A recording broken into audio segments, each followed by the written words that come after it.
Using two different types of filling machines or expensive change parts to package products with suspended solids has long restrained food manufacturers. Well, Packserv has solved that dilemma with its twin-head auto filler, a user-friendly semi-automatic liquid, paste and cream filling machine.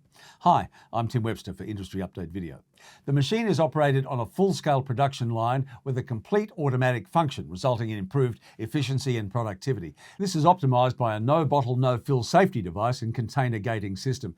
Connection to a continuously running slat conveyor is enabled as the machine is trolley-mounted with lockable casters. Positive shut-off nozzles and a bottom fill-up assembly are standard, while the valve system handles a variety of bottling products. These include thin liquids, creams and thick pastes, as well as hot and cold fillings. A special valve can also meet hot fill applications. The cylinder design of the twin-head auto filler also enables quicker dismantling and deeper cleaning of wet parts and is completely manufactured in-house.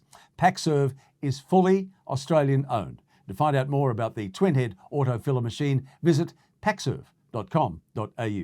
I'm Tim Webster for Industry Update Video.